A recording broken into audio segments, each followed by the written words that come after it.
Hello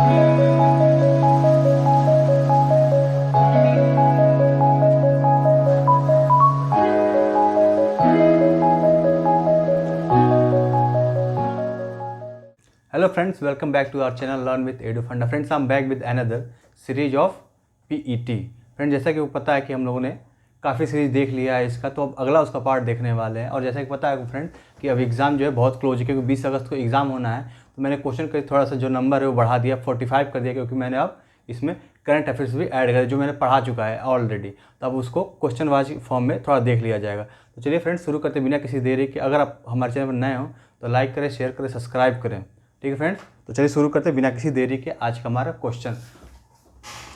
तो देखते हैं क्वेश्चन आज का हमारा पहला है, कौन सा युग्म सही नहीं है। फ्रेंड्स, मैंने हर बार की तरह इस बार भी ऐसे क्वेश्चन सेलेक्ट किए हैं जिससे ज़्यादा से ज़्यादा मैं आपको इन्फॉर्मेशन दे सकूं।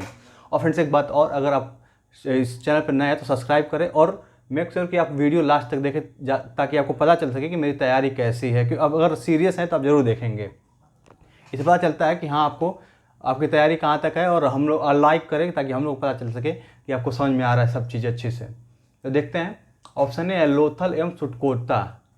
यहाँ पे बंदरगाह के साक्ष्य मिले थे। जूते हुए खेत और नक्काशीदार ईंटें कालीबंगन से प्राप्त हुए थे। लोथल और कालीबंगा से अग्निकुंड के साक्ष्य मिले थे। रंगपुर और लोथल से सोना के साक्ष्य मिले थे। तो हमें बताना है कि कौन सा युग्म सही नहीं है। फ्रेंड्स आप बताइए, तब तक मैं सिलेक्ट कर लेता हूँ अपना इंक।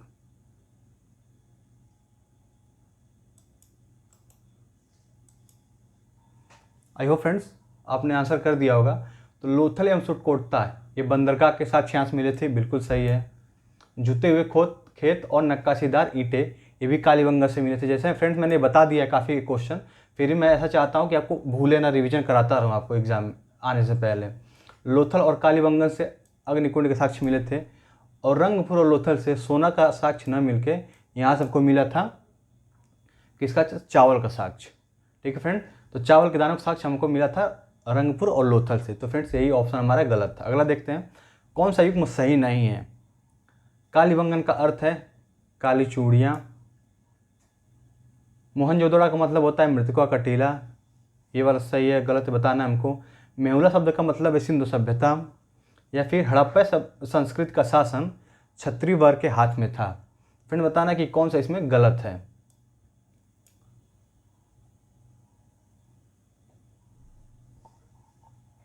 उम्मीद करता हूँ कि आपने आंसर किया होगा इसका। तो कालीबंगन का अर्थ होता है काली चूड़िया, बिल्कुल सही है। मोहनजोदड़ो का मतलब होता है मृतकों का टीला, ये भी एकदम सही है। मेहुला शब्द का अर्थ होता है सिंधु सभ्यता संबंधित है ये वर्ड। हड़प्पा संस्कृति का शासन क्षत्रिय वर्ग के हाथ में था, ये गलत है। ये क्षत्रिय वर्ग के हाथ में न होके वणिक वर्ग के हाथ में था। तो ये वाला ऑप्शन गलत हो गया आपका, ऑप्शन डी। ठीक है फ्रेंड, अगला देखते हैं, कौन सा युग्म सुमेलित नहीं है, युग्म होगा यहाँ पे। इंद्र युद्ध का नेता और वर्षा का देवता कहते थे इसे उस समय वैदिक काल में। अग्नि देवता और मनुष्य के बीच संबंध बताते थे। वरुण सत्य का प्रतीक और सूर्य एवं पृथ्वी का निर्माता इनको माना जाता था। मारुति विपत्ति को हरने वाला देवता माना जाता था। देव आकाश का देवता माना जाता है जो सबसे प्राचीन है। ये आकाश का देवता थे जो सबसे प्राचीन माना जाता है इनको। तो फ्रेंड्स वैसे ही है, कौन सा गलत है इसमें युग्म।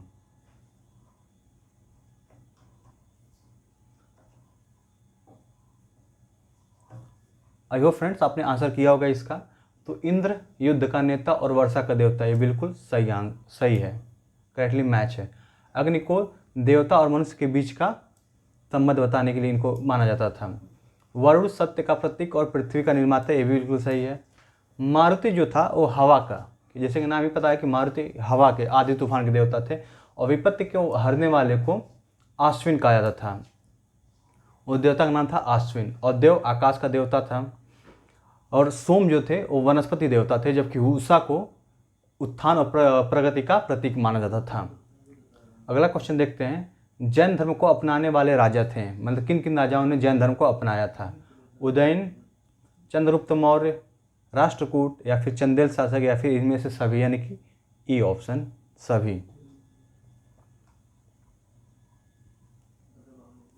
फ्रेंड्स का सही आंसर है यानी कि सभी जो राजा बताए गए राजाओं का नाम, ये सभी ने जैन धर्म को अपनाया था। तो फ्रेंड्स नाम याद कर लीजिए, इसलिए मैंने 5 ऑप्शन डाले इसमें, ताकि आपको इसमें देखिए 5-5 ऑप्शन किया है, ताकि आपको एक ही क्वेश्चन से काफ़ी कुछ तैयार हो जाए। बुद्ध ने सर्वाधिक उपदेश कहाँ दिया था? वैशाली में, कौशाम्बी में, श्रावस्ती में, या फिर गया में? फ्रेंड्स ये पूछा गया है सर्वाधिक उपदेश। ध्यान देने वाली बात है, सर्वाधिक उपदेश की बात हो रही है। फ्रेंड्स बुद्ध के जन्म को कमल निशान से दिखाया जाता है, गृहत्याग के घोड़ा से दिखाया गया है, ज्ञान प्राप्ति को उसे पीपल के वृक्ष से दिखाया गया है, मृत्यु को स्तूप से दिखाया गया है। अब महापरिनिर्वाण किसको दिखाया गया है? चलिए फ्रेंड बताइए आप कमेंट करके कि महापरिनिर्वाण को क्या बताया गया है। तो इसमें जो आंसर है आपका ये है श्रावस्ती। श्रावस्ती में इन्होंने सर्वाधिक उपदेश दिया था। ठीक है फ्रेंड्स, अगला क्वेश्चन देखते हैं। रानी का अभिलेख किसे कहा जाता है? मथुरा अभिलेख को, फैजाबाद अभिलेख को, कौशाम्बी अभिलेख को, या फिर डी पंचाल अभिलेख को?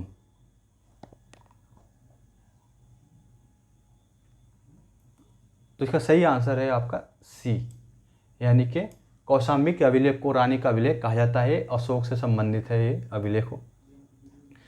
शिलादित्य के नाम से जाने जाने वाला शासक था, मतलब किस शासक को शिलादित्य के नाम से भी जाना जाता था? समुद्रगुप्त को, हर्षवर्धन को, चंद्रगुप्त विक्रमादित्य को, या फिर डी अशोक को? फ्रेंड्स ये चारों जो नाम है ये आपके एग्ज़ाम के लिए बहुत इंपॉर्टेंट है, क्योंकि ये सब सिलेबस में है आपके चारों नाम। स्पेशली नाम स्पेसिफाइड किया गया है कि इनसे क्वेश्चन आएंगे।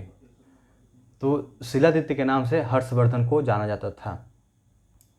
फ्रेंड्स हर्षवर्धन ही ऐसे पहले शासक थे जिन्होंने कुंभ मेला का आयोजन कराया था, और इनकी जो एक बार हार हो गई थी, एक ही राजा से हारे थे, पुलकेशिन द्वितीय जिनका नाम था। ये इनको माना था कि अंतिम हिंदू सम्राट थे। अगर बात करें हम लोग समुद्रगुप्त को, तो समुद्रगुप्त की तो भारत का नेपोलियन कहा जाता था, क्योंकि इन्होंने एक भी वो नहीं हारा था, कोई भी युद्ध हारा नहीं था। काफ़ी प्रतापी राजा थे। चंद्रगुप्त विक्रमादित्य के बारे में पता है, इनके शासनकाल में फायान आए थे, और हर्षवर्धन के शासनकाल में हेनसोंग। जबकि अशोक के बारे में बताया ही मैंने कि 13वें शिला इनके अभिलेख से क्या पता चलता था? कलिंग युद्ध के बारे में पता चलता है 13वें शिलालेख में। अगला देखते हैं, कौन सा युग्म गलत है? यह बताना है कि पुर्तगाली ऐसा मतलब नाम दिया है, और यहाँ पे कहाँ उन्होंने पहले अपनी फैक्ट्री स्थापित की थी। तो पुर्तगालियों ने पहली फैक्ट्री कोचीन में स्थापित की थी, डच ने मसूलीपट्टनम में, अंग्रेज ने सूरत में, या फिर डी फ्रांसीसी ने कालीकट में? तो हमको बताना है कौन सा इसमें गलत है।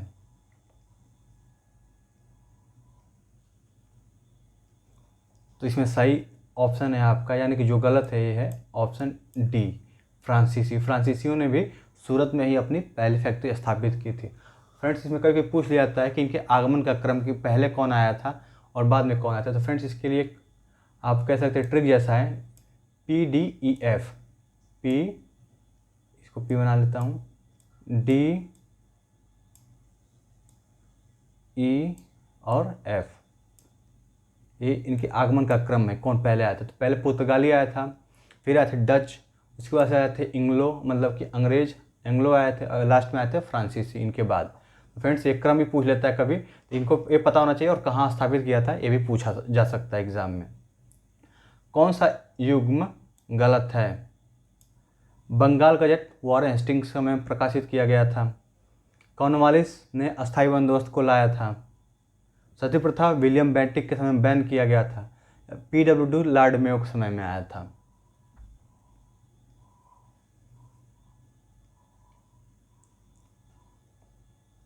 फ्रेंड्स इसमें PWD जो था ये लॉर्ड डलहौजी के समय में आया था, यानी कि यही गलत है ऑप्शन। जबकि लॉर्ड मेयो के समय में पहली बार जनगणना हुई थी 1972 में।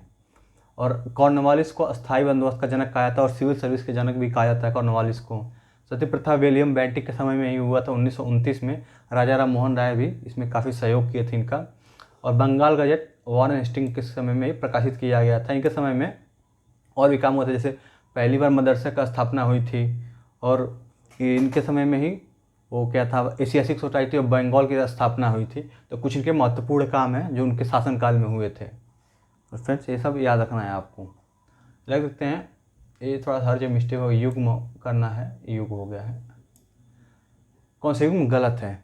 ऑप्शन ए है असहयोग आंदोलन 1 अगस्त 1920 को हुआ था। सविनय अवज्ञा आंदोलन 6 अप्रैल 1930 को हुआ था। भारत छोड़ो आंदोलन 8 अगस्त 1942 को हुआ था। या फिर डी अहमदाबाद मिल स्ट्राइक, जो अहमदाबाद आंदोलन हुआ था, ये 1917 में हुआ था। तो फ्रेंड जैसे पता है कि गांधी जी भी बहुत इंपॉर्टेंट है, टॉपिक में मेंशन किया गया है, इसलिए मैंने सारे उनके, सारे नहीं मतलब कि जो इंपॉर्टेंट है और कुछ आने वाले भी इसमें टेस्ट में इंक्लूड कर दूंगा, जो कुछ बाकी इनसे रिलेटेड चीज़ें। तो फ्रेंड्स इसका सही आंसर है, जो गलत है इसमें युग्म, वो है 1917। ये 1917 में ना होकर 1918 में हुआ था, 1918 में। जबकि 1917 में तो आपका चंपारण का सत्याग्रह हुआ था, जिसे तनकाठिया प्रथा भी कहा जाता है। बाकी ये सब सही है। असहयोग आंदोलन 1920 में, सविनय अवज्ञा आंदोलन 1930 में, और भारत छोड़ो आंदोलन 1942 में, ये सब सही है। बस यही एक ऑप्शन था आपका जो गलत था, आपको गलत ही बताना है यहाँ पे। उपसौर की घटना किस दिन होती है? उपसौर को इंग्लिश में बोलते हैं पेरिहेलन। ठीक है फ्रेंड्स, तो ये बताना है किस दिन को होती है। तो 3 जनवरी को होती है, 4 जुलाई को होती है, 21 जून को होती है, फिर 21 मार्च को होती है।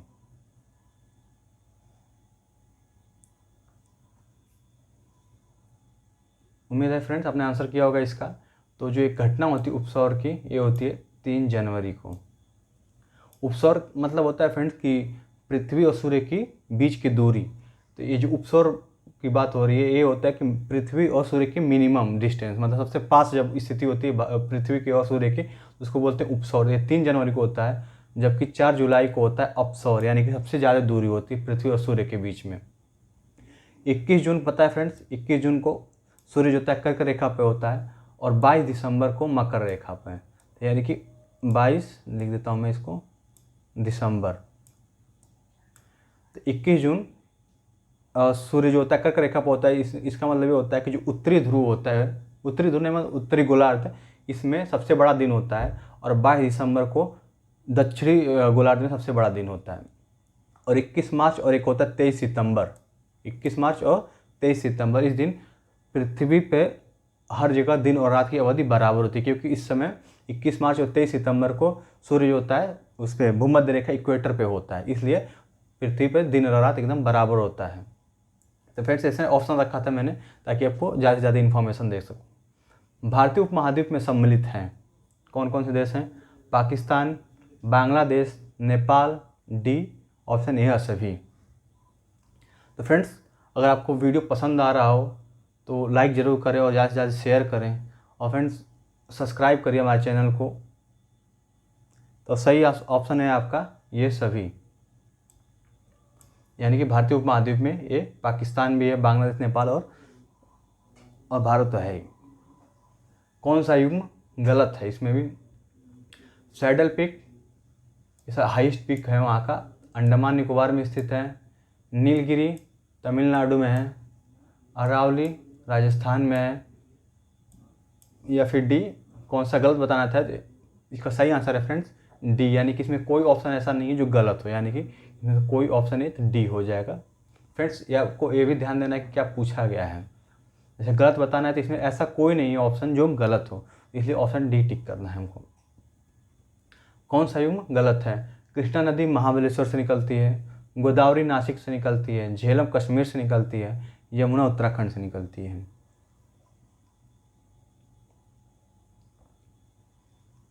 तो फ्रेंड्स इसका सही आंसर है डी, यमुना उत्तराखंड से नहीं निकल के ये भारत के बाहर से निकलती है, उसका उद्गम जो है भारत के बाहर है। तो ये जो पूछा था कौन सा गलत है, तो ये है, बाकी सब तीनों है सही है फ्रेंड। निम्न में से कौन सा युग्म गलत है? रूस से मौलिक अधिकार लिया गया, मौलिक कर्तव्य लिया गया है। ऑस्ट्रेलिया से प्रस्तावना की भाषा की बात कर रहे हैं, वहाँ से लिया गया है। आयरलैंड से राष्ट्रपति निर्वाचक मंडल की बात हो रही है। कनाडा से संघ सूची की बात हो रही है, मतलब वहाँ से जो है वहाँ के संविधान से संघ सूची लिया गया है।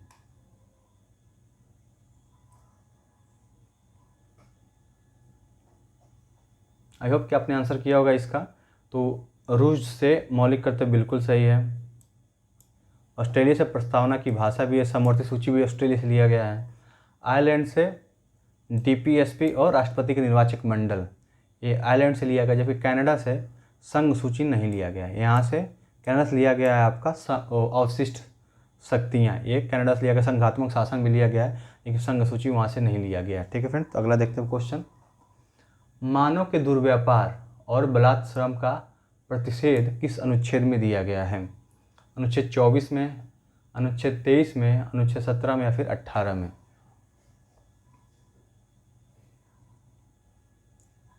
आई होप फ्रेंड्स आपने आंसर किया होगा।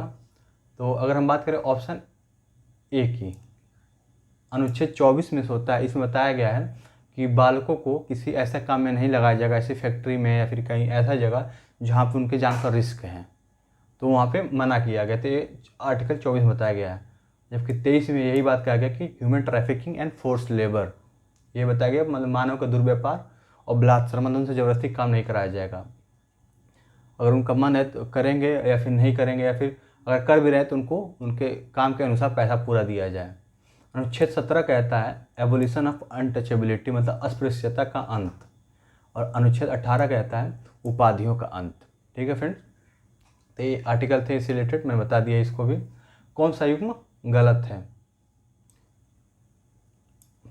अनुच्छेद 48 में कृषि एवं पशुपालन को बताया गया है। अनुच्छेद 41 में लोक सहायता पाने का अधिकार दिया गया है अनुच्छेद 41 में। या अनुच्छेद 51 में अंतर्राष्ट्रीय शांति और सुरक्षा की बात होती है। अगला देखते हैं, अनुच्छेद 44 में समान आय एवं निःशुल्क विधिक सहायता की बात कही गई है। तो फ्रेंड्स वही है, कौन सा गलत है बताना है आपको। देखो फ्रेंड्स, एक क्वेश्चन से आपको 4 क्वेश्चन तैयार कराने की कोशिश की जा रही है। फ्रेंड्स ये काफ़ी मेहनत होता है, तो आप वीडियो तो देखते हैं पर आप लाइक नहीं करते हैं। अगर हर लोग लाइक करें तो काफ़ी लाइक हो जाएंगे, जिससे हम लोग को मोटिवेट होने में आसानी रहती है, मोटिवेशन मिलता है। फ्रेंड्स लाइक ज़रूर करें और सब्सक्राइब भी करिए और अपने दोस्तों के साथ शेयर करिए, क्योंकि अभी एग्ज़ाम जो है बहुत पास है। तो जो भी सीरियस कैंडिडेट हैं इसके लिए, जो पढ़ाई करना चाहते हैं पीईटी का, तो उनको बहुत हेल्पफुल होने वाला है ये सेशन हमारा। तो ज़रूर लाइक करें, शेयर करें और सब्सक्राइब करना भूले ही मत बिल्कुल भी। ये फ्रेंड देखते हैं इसका आंसर। तो बात करें कौन सा गलत है, तो अनुच्छेद 48 में कृषि एवं पशुपालन बताया गया, बिल्कुल सही है। 41 में लोक सहायता पाने का अधिकार, बिल्कुल सही। इसी के अंतर्गत फ्रेंड्स मनरेगा जो होता है इसी के अंतर्गत दिया जाता है कार्य। आर्टिकल 41 में एक है कि लोक सहायता पाने का अधिकार है आपको। अनुच्छेद 51 में अंतर्राष्ट्रीय शांति और सुरक्षा की बात कही गई, बिल्कुल सही है। अनुच्छेद 44 में समान आय एवं निःशुल्क विधिक सहायता, ये गलत है, क्योंकि अनुच्छेद 44 में कॉमन सिविल कोड यानी कि समान संहिता, कॉमन सिविल कोड समान नागरिक सहायता की बात कही गई है अनुच्छेद 44 में, तो ये गलत है ऑप्शन। जबकि ये समान आय और निःशुल्क विधिक सहायता की बात होती है, ये होते हैं आर्टिकल 39 में बताया गया है कि समान आय और निःशुल्क विधिक, समान आय नहीं फ्रेंड्स, यहाँ पे होगा समान न्याय एवं निःशुल्क विधिक सहायता। देखते हैं मंत्रिमंडल की बैठक की अध्यक्षता कौन करता है। जो मंत्रिमंडल की बैठक होती है तो उसको कौन चेयर करता है, किसके उसके चेयरमैन के अंदर कौन बनता है उसका चेयरमैन? ऑप्शन ए है राष्ट्रपति, बी लोकसभा अध्यक्ष, सी प्रधानमंत्री या फिर डी उपराष्ट्रपति।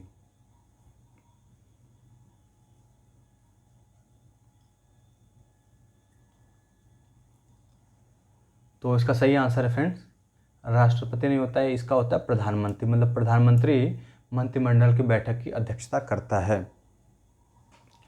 मंत्रिपरिषद होता है कैबिनेट के बराबर, कैबिनेट से छोटा निकाय होता है, कैबिनेट से बड़ा निकाय होता है, या फिर इनमें से कोई नहीं।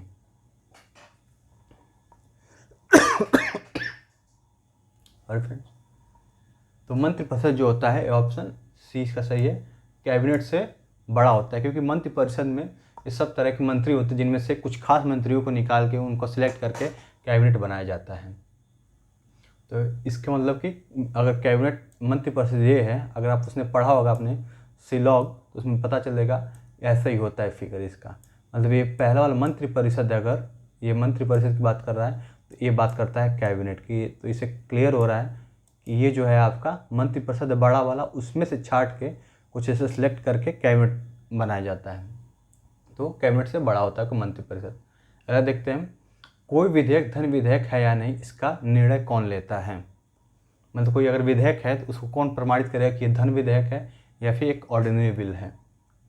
ऑप्शन ए राज्यसभा का सभापति, लोकसभा अध्यक्ष, राष्ट्रपति या फिर डी प्रधानमंत्री। मतलब कि स्पीकर हो गया, प्राइम मिनिस्टर, राष्ट्रपति, प्रेसिडेंट। फ्रेंड्स ये जो एग्ज़ाम होना है बाइलिंगुअल होता है और यूपी का एग्ज़ाम है, तो ज़्यादातर क्वेश्चन जो है, ज़्यादातर लड़के ऐसे हैं जो हिंदी लैंग्वेज में उनको कंफर्टेबल होता है, तो इसलिए मैंने अब दो बाइलिंगुअल ना रख के बस हिंदी रखा है, ताकि हम लोग को थोड़ा कन्वीनियंट रहता है दो दो उसमें करना काफ़ी, क्योंकि हम लोग मैं खुद ही सिलेक्ट करता हूँ, क्वेश्चन बनाता हूँ, ताकि आपको अच्छे से अच्छे कंटेंट मिल सके। तो काफ़ी बर्डन बढ़ जाएगा अगर हिंदी इंग्लिश दोनों करा जाए तो, इसलिए मैं इसको ऐसे ही रखा हूँ हिंदी में ही। तो इसका सही आंसर है फ्रेंड्स, धन विधेयक को प्रमाणित करने का अधिकार जो है सर्टिफाइड करता है कि ये मनी बिल है या फिर ऑर्डिनरी बिल, ये होता है लोकसभा अध्यक्ष। लोकसभा अध्यक्ष के पास पावर होता है कि कोई भी बिल जो होता है उसे बता सके कि ये धन विधेयक है, मतलब मनी बिल है या फिर कोई ऑर्डिनरी बिल है। अगर देखते हैं क्वेश्चन, गाय और भैंस में दूध लाने के लिए किस हार्मोन के इंजेक्शन लगाई जाती है, मतलब कौन सा इंजेक्शन उनको लगाया जाता है जिससे उनमें दूध बनना शुरू हो जाए। सेरोटोनिन, ऑक्सीटोसिन, सोमेटोट्रोपिन या फिर डी इंसुलिन। काफ़ी अलग टाइप का क्वेश्चन है ये। फ्रेंड्स अगर मज़ा आ रहा है तो लाइक जरूर ठोके इस पर, ज़्यादा से ज़्यादा लाइक बनाएं और सब्सक्राइब करें। तो सही आंसर है इसका, देख लीजिए ऑप्शन बी यानी कि ऑक्सीटोसिन। कौन सी ग्रंथि वृद्धावस्था में ख़त्म हो जाती है, मतलब उसका एग्जिस्टेंस ख़त्म हो जाता है। वो है पीयूष ग्रंथि या फिर थाइमस ग्रंथि, सी थायराइड ग्रंथि या फिर डी अग्न्याशय ग्रंथि।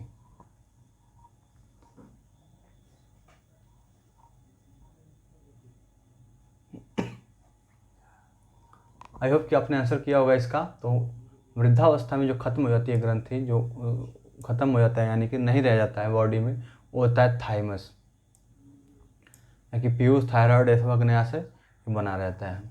मानव नेत्र में रेटिना में रंग भेद के लिए उपस्थित होता है। जो ह्यूमन आई होता है फ्रेंड्स, तो इस रेटिना जो होता है उसमें एक रंग भेद के लिए होता है। तो पूछ रहा है क्या होता है जो रेटिना में रंग भेद बताता है।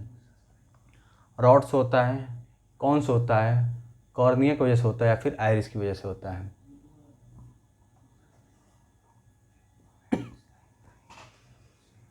तो फ्रेंड्स इसका सही आंसर है आपका बी, यानी कि कॉन्स की वजह से। कॉन्स की वजह से पता चलता है कि मतलब कुछ देखते हैं तो पता चलता है कि ये हरा है, ये काला है, ये सफ़ेद है। जबकि अगर रॉड्स की बात करें तो ये प्रकाश की मात्रा बताता है।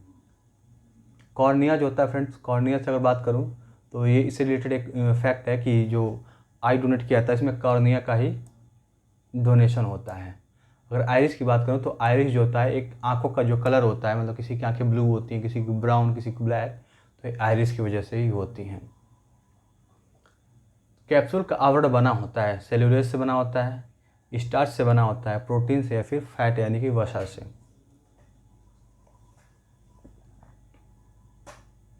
फ्रेंड्स अगर आप वीडियो देख रहे हैं इसको तो एकदम लास्ट तक देखिएगा, क्योंकि एग्ज़ाम बहुत पास है। तो आप अपना इवैल्यूएशन करके देखिए कितना आप पानी में, या कह सकते हैं कि कितना आपको जानकारी है, कहाँ तक तैयार हैं, और अगर कहीं आप वीक हैं तो उसको फिर ज़्यादा मेहनत करने की ज़रूरत है आपको। अब टाइम नहीं रहा है तो आप अगर देख रहे हैं वीडियो तो एकदम लास्ट तक जरूर देखिएगा, ताकि आपको खुद को इवैल्यूएट कर सके। बाकी दूसरे से क्या मतलब है कि देखे ना देखे, लेकिन आपको अपना देखना है कि आपका कितना है, स्कोर क्या है, कहाँ पर वीक पड़ रहे हैं। तो कैप्सूल का आवरण जो होता है वो स्टार्च का बना होता है। किसे आरबीसी का, मतलब रेड ब्लड सेल का कब्रिस्तान कहा जाता है? प्लीहा को, लीवर को, अस्थि मज्जा को या फिर डी किडनी को?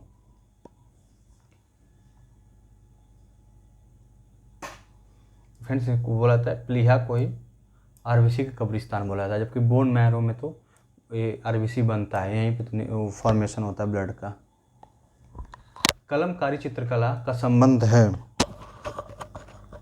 आंध्र प्रदेश से, बिहार से, राजस्थान से या फिर गुजरात से?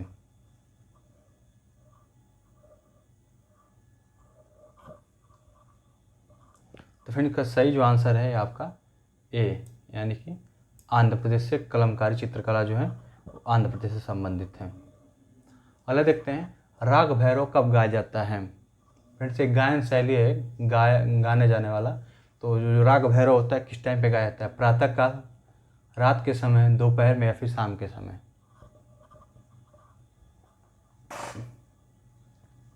इसका सही आंसर है ऑप्शन ए, यानी कि प्रातःकाल गाया जाता है। कालचक्र उत्सव किस धर्म से संबंधित है? जैन धर्म, बौद्ध धर्म, पारसी से या फिर मुस्लिम धर्म से?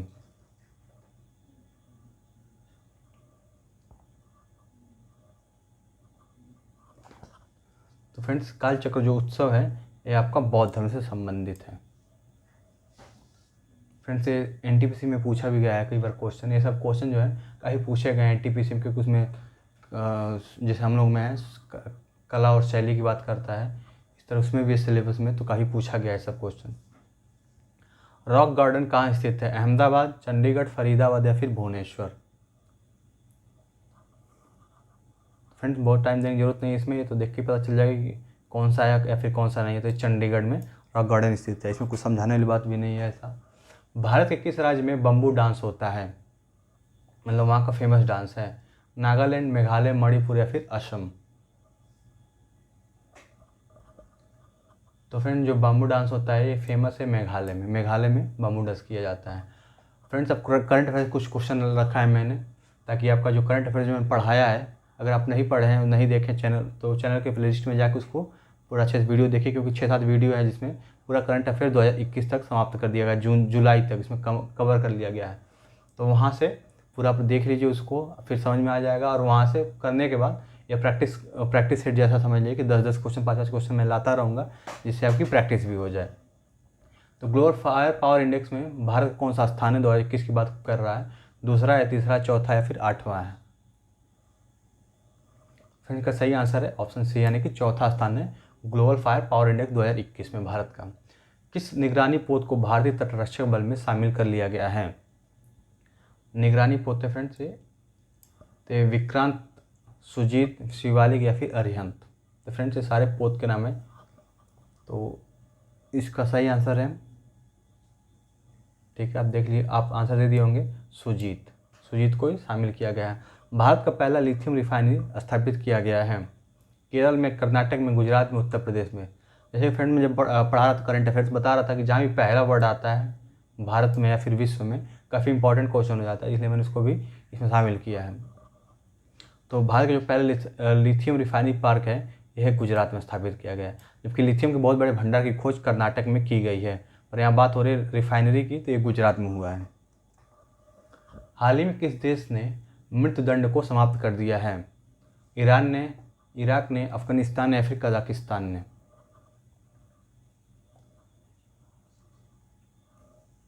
फ्रेंड्स, सही आंसर है कजाकिस्तान ने मृत्युदंड को समाप्त कर दिया है। आर्थिक सर्वेक्षण 2020-21 का मुख्य विषय था, जो आर्थिक सर्वेक्षण आता है फ्रेंड्स, इकोनॉमिक सर्वे जिसे बोलते हैं, उसका मुख्य विषय क्या था? इनोवेशन, कोविड-19 योद्धा, इंफ्रास्ट्रक्चर या फिर डी नन? बहुत इंपॉर्टेंट क्वेश्चन है फ्रेंड्स, ये पूछा जा सकता है, ये सारे ही क्वेश्चन इंपॉर्टेंट है वैसे तो इसका जो सही आंसर फ्रेंड्स ये है ऑप्शन बी, कोविड-19 योद्धा। ये क्या था? इकोनॉमिक सर्वे आया था, उसका मुख्य विषय था 2021 के लिए। अब यहाँ पे हिंदी की बात हो रही है। कामदेव का पर्यायवाची नहीं है, मतलब कामदेव का कौन सा वर्ड जो है कामदेव का पर्यायवाची नहीं होता है? मदन, मयन, रतिपति या फिर मुकुंद? फ्रेंड्स, ध्यान देना, कामदेव की बात हो रही है यहाँ पे। तो फ्रेंड्स, मदन भी होता है, मैन भी होता है, रतिपति भी होता है, जबकि मुकुंद जो है ये इनका ना होके, कामदेव का ना होके भगवान कृष्ण का होता है। कौटिल्य का विलोम है? मार्दव, आर्जो, मृदुलता या फिर डी कोई नहीं इनमें से? फ्रेंड्स, छोटे क्वेश्चन है, इनको बहुत ज़्यादा टाइम देने की जरूरत नहीं है। तो सही आंसर है विलोम जो है आर्जो है इसका। आँख फेर लेने का अर्थ है दूसरी तरफ देखना, उदासीन हो जाना, नाराज हो जाना या फिर कोई नहीं इनमें से? तो फ्रेंड्स, बात हो रही है आँख फेर लेना, जो मुहावरा होता है उसका अर्थ दूसरी तरफ, उदासीन या फिर नाराज या फिर देख लीजिए ऑप्शन डी कोई नहीं। तो इसका सही आंसर है आपका उदासीन हो जाना, यानी कि बी ऑप्शन, मतलब कुछ ऐसा रिएक्ट ही ना करना। जगदीश में संधि विच्छेद है, मतलब कौन सी संधि है? संधि विच्छेद नहीं, यहाँ पर कौन सी संधि है? स्वर संधि, विसर्ग संधि, व्यंजन या फिर कोई नहीं?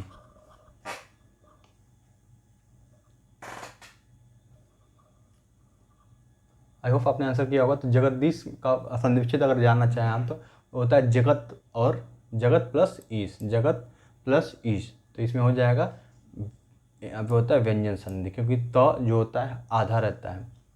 चिंतामणि के रचयिता हैं जयशंकर प्रसाद, रामचंद्र शुक्ल, हरिऔध या फिर निराला। फिर चिंतामणि जो पुस्तक है उसके रचयिता है रामचंद्र शुक्ल। तो देखते हैं, ये बताना है आपको, पैसिव वॉइस बनाना है। अब इंग्लिश का देखते थे 5 question. He asked me to finish the work in time, he asked me to finish the work in time. इसका पैसिव क्या होगा ये देखना है। ऑप्शन होगा ए होगा I was asked that I should finish the work in time, या फिर बी होगा he asked me that I should finish the work in time, I was asked to finish the work in time, I was asked to finish the work in time.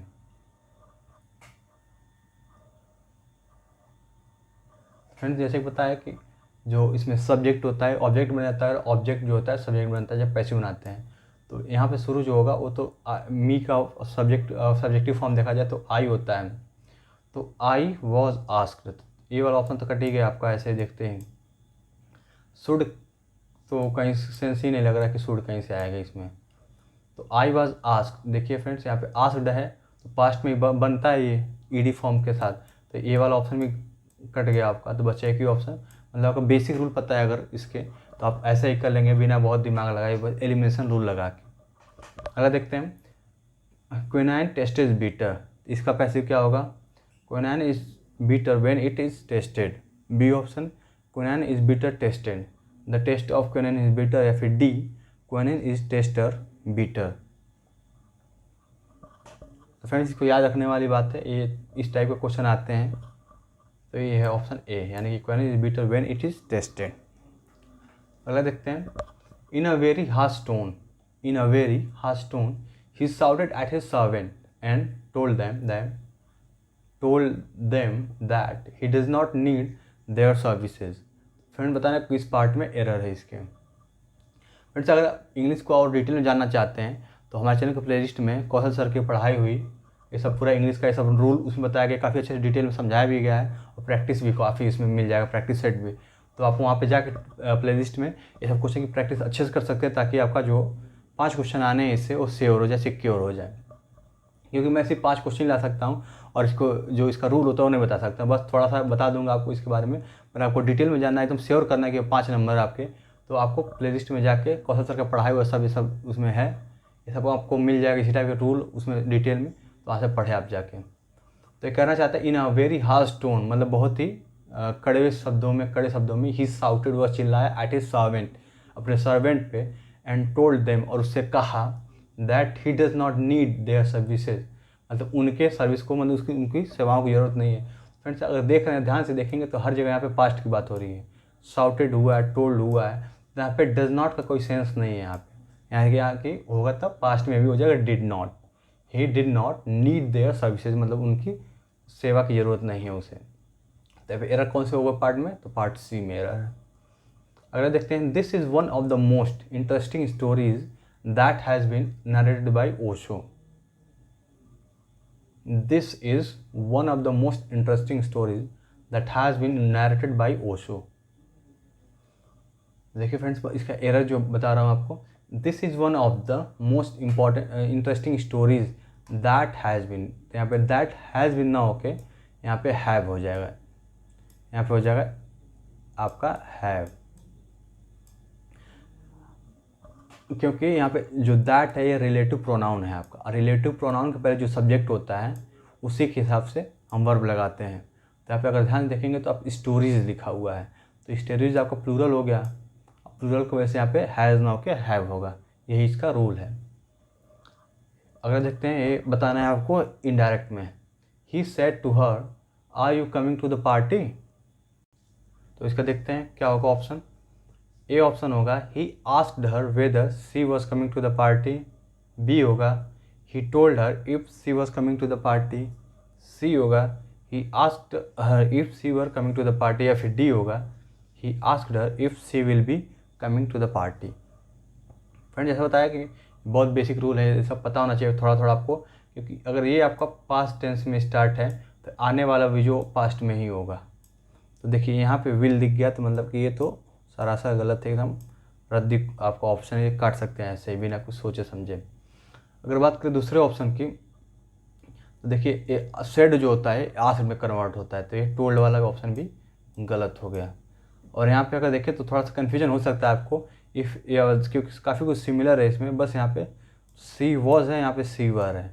जैसे कि पता है कि सी के साथ वॉज आता है आपका, तो ये वाला ऑप्शन भी कट गया, तो बच्चा आपका सिर्फ एक ही ऑप्शन, यानी कि he asked her whether she was coming to the party. तो फ्रेंड्स ये थे आपके 45 मोस्ट इंपॉर्टेंट क्वेश्चन जो आपको एग्जाम में एज इट इज देखने को मिलेंगे। डेफिनेटली मैं श्योरिटी के साथ कह सकता हूँ इस टाइप के क्वेश्चन ही आपको देखने को मिलेंगे। तो अगर आप देख रहे हैं, स्टार्ट कर रहे हैं इसको देखना, तो आप लास्ट तक देखिए और इसका अपना स्कोर भी कमेंट बॉक्स में आप डाल सकते हैं कि कितना स्कोर रहा। अगर आपको कुछ लग रहा है कि यहाँ पे दिक्कत है तो आप टॉपिक भी रिकमेंड कर सकते हैं कि सर ये बताइए, इस टॉपिक पे वीडियो बनाइए, मैं उस पर बनाने की कोशिश करूँगा उस पर, ताकि आपका डाउट जो है क्लियर हो सके और आपको अधिक से अधिक हमारे पढ़ाए हुए से मिल सके। तो ठीक फ्रेंड्स, तो आज का ये सेशन ख़त्म हो गया। तो इसका जो PDF आपको मिलेगा हमारे चैनल पे, जिसका नाम है लर्न विद एडू फंडा, वहाँ पे ज्वाइन करिए हमारे टेलीग्राम चैनल को, वहाँ से आपको PDF मिलेगा, वहाँ से आप रिवीजन करें इसका। ठीक फ्रेंड्स, मिलते हैं आपको अगली वीडियो में। तो हमारे वीडियो को लाइक करें, शेयर करें, सब्सक्राइब करें।